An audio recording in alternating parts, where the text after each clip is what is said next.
This is a 1998 Ford Taurus 3.0 fuel-injected rough running engine.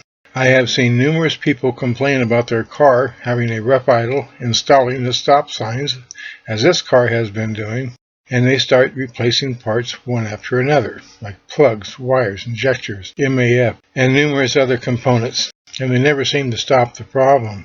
As you can see, the engine RPM is running very inconsistent and erratic.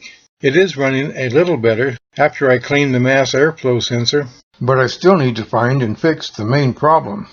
Now I'll look at the fuel pump pressure at about 31.5 pounds.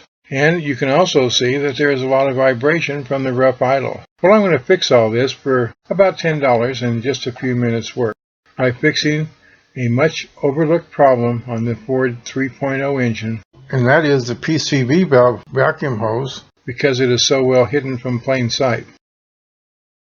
To get to it, you just have to take off the two Phillips head screws and takes off that cover, and then you'll have access to it. And this is what you're looking at. This is what the PCV valve looks like. And there it is on the engine. You can see it back in there. Now there's a little red circle around it, so you see exactly where it is. Also pointed directly to it with the yellow arrow. And the orange arrow pointing straight to where the hose is that you have to take off. Now just put your hand on both sides underneath. Feel the hose, and twist them around and pull it off.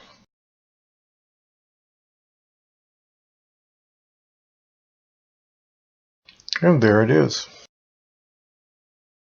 Now you can see what the problem is. Now that we have it off, the hose is split, which causes a vacuum leak.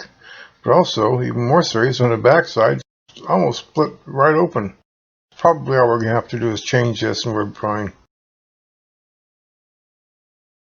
This is the hose that I bought. It's a emission hose for a Chrysler, but it seemed to work okay. It's the same diameter, a little bit too long, but you can cut it off. It had a elbow on it, which I already cut off and put on already. So all you have to do is just turn it another 90 degrees, another elbow. You can even turn it 180 degrees and it won't crimp. Since I've already got it put back on, I can put the cover on.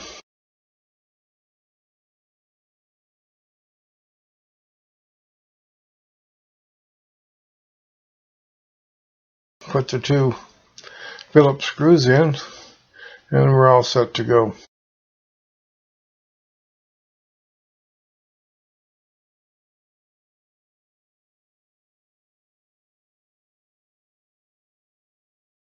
Then all we need to do is start the engine and see how it all worked out. There we go. It's running as smooth as can be. But it is a cold engine, so we need to warm it up to check it all out. Okay, now the engine's all warmed up. First, look at the fuel pump pressure that is now running steady at about 29 pounds, with no more missing and no more vibration. It's running steady as a rock. Now look at the RPM that is still running smooth after the warm-up. No, the RPM needle is not stuck.